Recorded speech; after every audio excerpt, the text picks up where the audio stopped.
जिस तिरंगे के कारण हमारे देश के शहीदों ने अपने प्राण की आहुति दे दी, जिस तिरंगे के कारण हमारे जवानों को चैन से सोने नहीं दिया जाता है, जिस तिरंगे के कारण हमारे जितने शहीद हुए, हमारे जितने जवान शहीद हुए, आज उसी तिरंगे का घोर अपमान हो रहा है।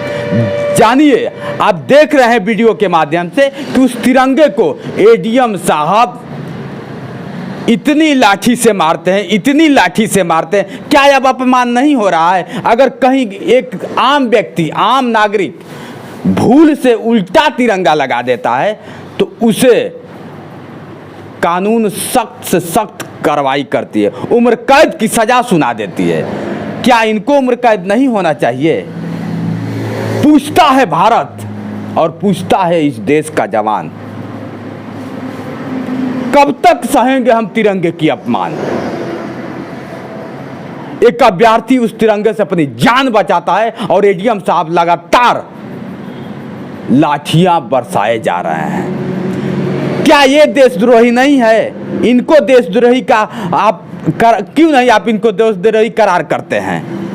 सच्चाई तो यह है कि इनके जो मेंबर हैं, जो इनको आदेश दिया है, वो डीएम साहब हैं। कहीं ना कहीं असली मुजरिम डीएम साहब भी हैं। किसके वजह से एडीएम साहब ने लाठी चार्ज किया, वो भी तिरंगे पे? चलिए, मैं मानता हूं कि अभ्यर्थियों ने गलती किया था, लेकिन तिरंगा कौन गलती कर दिया? तिरंगा, एक आम आदमी अगर जैसे ही हाथ में तिरंगा उल्टा लचाता है तो उसे तुरंत उम्र कैद की सजा होती है। ये आपका कानून कहता है, भारत का संविधान कहता है, लेकिन एडीएम साहब उसी संविधान का आज इतनी उल्लंघन करते हैं कि आप सोचने पे मजबूर हो जाएंगे। वाह रे सरकार और वाह रे कानून! आप देख रहे हैं, किसको कहा जाए, किसको कहा जाए? असली देशद्रोही अगर देखा जाए तो एडीएम साहब हैं। अगर एडीएम साहब पे देशद्रोही, क्या आपका कानून एडीएम साहब के लिए कानून नहीं बना है? उस कानून के तहत एडीएम साहब भी देशद्रोही हैं। देखा जाए तो उनको भी उम्र कैद होनी चाहिए, कहीं ना कहीं उनको भी उम्र कैद होनी चाहिए। लेकिन करेगा कौन? सरकार गूंगी बहरी सरकार है, प्रशासन को सुनाई नहीं देता है, करेगा कौन? आज इस देश का नेता कहाँ है और आज इस देश का कानून कहाँ है? सभी लोग कान में उंगली डाल के सोए हुए हैं, मौन है। अगर चिल्लाएंगे तो इनको कहीं ना कहीं तकलीफ होगा। इनको क्या है? उनसे पूछिए जो अपनी एक माँ अपने बेटे को गंवा देती है, उनसे पूछिए जो अपना बेटा गंवा देता है, एक भाई गंवा देता है। इनको क्या है? कहाँ गए वो कानून के रखवाले? पूछता हूं मैं। आज शर्मसार है, पूरा देश शर्मसार है तिरंगे को लेकर। जिस तरह से घोर अपमान किया गया है तिरंगे को, कहीं ना कहीं शर्मसार, पूरा देश शर्मसार है। और कानून को तो आप बातें ना करें, नेताओं की हम बात नहीं करेंगे अब, क्योंकि नेता और कानून एक ही थाली के चट्टे बट्टे हो गए हैं। आज हमको खुद जागना होगा और कानून के लिए लड़ना होगा। अगर हम नहीं लड़े तो फिर दोबारा तिरंगे की ऐसे ही अपमान होती रहेगी और कोई सवाल उठाने नहीं आएगा। जहां रोजगार की बात आती है तो लाठी डंडे से वार किया जाता है, और जैसे ही चुनाव की बात आती है तो बड़ा प्यार से लोग नतमस्तक हो जाते हैं। नमस्कार, मैं बात करता हूं बिहार के मुख्यमंत्री और उप मुख्यमंत्री की।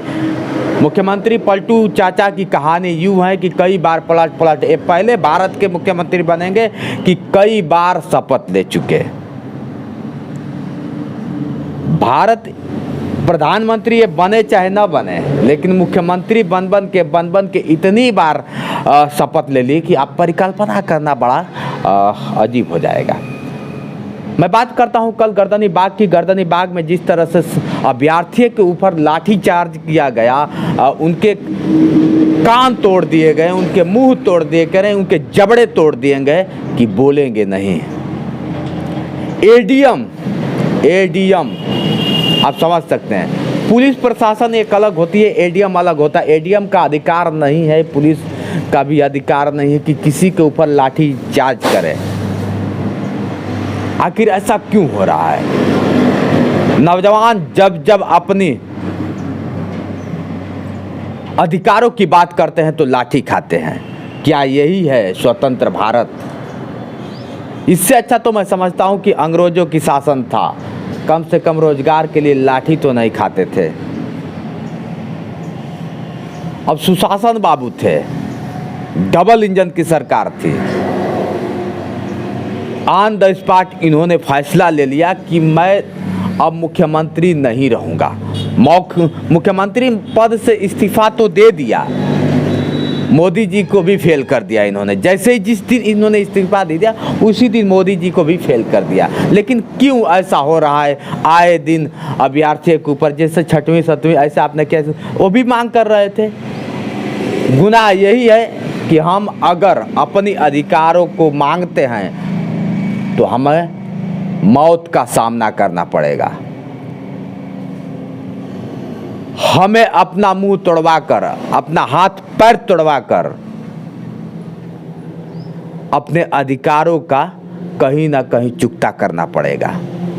क्या यही सरकार है? आपने वादा किया कि जैसे ही मेरी सरकार बनती है, तेजस्वी साहब ने वादा किया था कि जैसे ही मेरी सरकार बनती है 10 से 20 लाख लगभग मैं नौकरी दूंगा। कहाँ गए वादे इरादे? आप लिखते हैं कि मैं वादा नहीं करता हूँ, हकीकत करता हूँ। कहाँ है हकीकत? यही है कि गर्दनी बाग में आंदोलन कर रहे अभ्यर्थियों को आपके शासन में ही एडीएम तक, पुलिस तो पुलिस, एडीएम ने भी लाठी चार्ज किया। दूसरी चीज़, घोर निंदा तो मैं अब करता हूँ कि तिरंगा, एक अभ्यर्थी को मैं दिखाऊंगा आपको कि तिरंगे से अपनी जान बचाने की कोशिश करता है, लेकिन तिरंगे को भी अपमान करते हैं एडीएम साहब। वाह रे सरकार, तिरंगे का भी ख्याल नहीं करते हैं कि तिरंगा, लोग कहते हैं कि तिरंगा का अपमान कैसे हो सकता है। आप एक देश के, लोग कहते हैं कि आप सिपाही हैं, देश के कानूनगार हैं, देश में कानून बनाते हैं आप, कानून हैं आप, और आप ही तिरंगे को नहीं समझ पाते हैं।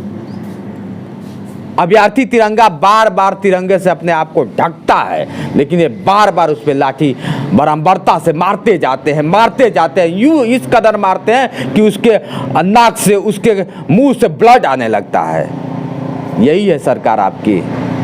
जो हक की बात करेगा, जो अपनी अधिकार की बात करेगा, उसे लाठी खाना पड़ेगा। वाह रे बिहार, और वाह रे बिहार की सरकार। मैं इस पे घोर निंदा करता हूं, जिस तरह से अभ्यर्थियों के ऊपर लाठीचार्ज किया जाता है। कहीं ना कहीं इसमें सरकार की नाकामी है। अपनी कमियों को छुपाने के लिए अभ्यर्थियों को लाठीचार्ज किया जाता है, उनको डंडे से मारा जाता है और तिरंगे का भी अपमान किया जाता है। ये कहाँ तक सही है आप लोग बताइए। मैं जितेंद्र घोर निंदा करता और मैं हमेशा अभ्यर्थियों के साथ था, हूँ और रहूँगा। इसके लिए चाहे कुछ भी करना पड़े। आगे फिर मैं पटना आ रहा हूँ और आऊँगा अभ्यर्थियों का हाल जानने के लिए, अभ्यर्थियों को जानने के लिए कि ऐसा क्यों हुआ। लेकिन जो भी हुआ है, अभी एक घटना आपने देखा कि अभ्यर्थी जैसे ही अपना हक मांगते हैं, कहीं पेपर लीक हो जाता है तो कहीं कुछ हो जाता है। क्यों हो रहा है? ट्रेन फूकने का शौक नहीं है साहब, कहीं ना कहीं कमियां हैं। इस कमियां को कब दूर करेंगे आप? अभ्यर्थी नहीं चाहता है, माँ बाप का सपना लेके जाता है, सब कुछ बेच के जाता है, पटना से तैयारी करता है, लखनऊ तैयारी करता है, अलग अलग जहाँ शिक्षा का केंद्र बना है वहाँ जाके तैयारी करता है, और उसका सिला मिलता है। लास्ट में तैयारी करने का सिला यही मिलता है कि उसके ब्लड, कानों से ब्लड आता है, मुंह से ब्लड आता है, आपके लाठी और डंडे की वजह से। क्या यही है सरकार? यही है आपके वादे? यही है आपके इरादे? यही है आपके मंसूब? तो मैं इसका घोर निंदा करता हूँ। और अभ्यर्थियों को से भी मैं कहना चाहूँगा कि आप लोग करिए। अधिकार मांगना गुनाह नहीं है, अधिकार मांगते रहिए। हम नहीं बोलेंगे तो कौन बोलेगा? आपको आगे आना पड़ेगा, हम सबको आगे आना पड़ेगा।